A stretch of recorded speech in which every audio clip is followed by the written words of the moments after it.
Today, there are protests across the country fighting against Justin Trudeau and his support for the Global Compact for Migration. This document has caused chaos around the world. The ruling coalition in Belgium, they're now in tatters after the Prime Minister, Charles Michel, lost support from the NVA party.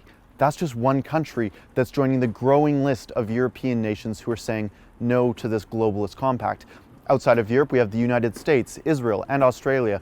They're all against the compact, but Canada remains one of the few countries that has seen little opposition from its political establishment. In nearly every major city in Canada today, protests are being staged. I'm going to one of them right now. I'm particularly interested to hear if the protesters think that the media is representing them fairly or even covering the compact properly. So far, it seems like the state-sponsored media is acting like nothing is even happening. I'm heading to the protest at City Hall in Calgary, Alberta to talk to the folks there. Let's go. Do you think the media is representing this fairly? No, not at all. What they're doing is they're representing us as extreme right wing when all we are Canadians wanting to protect our country and keep Canada as it is. Well, they're not. I mean, not after the government's going to hand them how many millions of dollars in so-called tax-free funding. I mean, they might as well be state media. The media is paid off by Trudeau and the government, and you can never get true facts anymore. There's no free press. Absolutely not. We're talking to you because you're the only one here. The media is not here because Trudeau has his thumb on the media.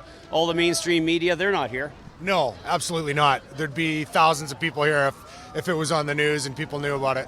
In the compact, it says that media should be receiving training so that they can be sensitive to immigrants and refugees and their plight. Do you think that that's a reasonable expenditure on behalf of the government? Well, right there goes our right to freedom of speech, which is under our Charter of Rights and Freedoms, and then freedom of the press, which is a cornerstone of any democracy. It's about as Marxist as you can possibly imagine. How can we stand for that? It's already the case that we have no conservative media in Canada. That would just make it punishable by what? Prison sentences to speak out against the policy of the government? Is that Marxism or what? It's urgent that the UN Migration Pact not be signed, or we'll lose our sovereignty, our country, everything that we know and love. It looks like there's some counter-protesters across the street, and by that I mean two, so I'm going to run over there and see if they'll chat with me. What brings you to the protest here today? We're just pretty upset with how people are treating immigrants and how, I don't know. It's about the migrant crisis. The migrant crisis. We think that this group that's protesting is being xenophobic, and we wanted to stand here today and show that we're against that.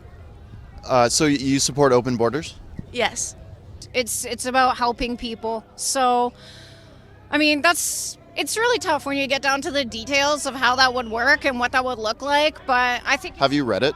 I haven't read the full thing. I only found out about all of this last night, but I know that, there's definitely some, I don't know how you say it, some distorted perceptions on the other side. We didn't really have a lot of time to plan a counter-protest, or really read through the document, but we had time to realize that this group can be harmful towards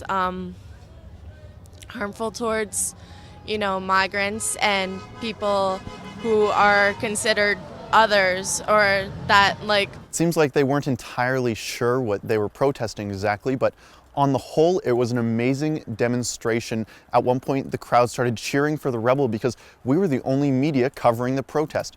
People started murmuring throughout the crowd about halfway through the protest about what was happening in Ottawa at a concurrent demonstration. Antifa showed up there, and it sounds like things got testy. Reports are saying that up to 9 people were arrested. The support for the compact in Calgary was few and far between. I mean, you saw the people I interviewed. It was a grand total of 2 people that showed up for the counter-protest. For the Rebel Media, this is Keean Bexte. Thanks for watching. You're only going to see this sort of coverage here at The Rebel, so make sure you subscribe, follow us on Twitter to stay up to date with the other side of the story. That's the side of the story the mainstream media doesn't want you to hear.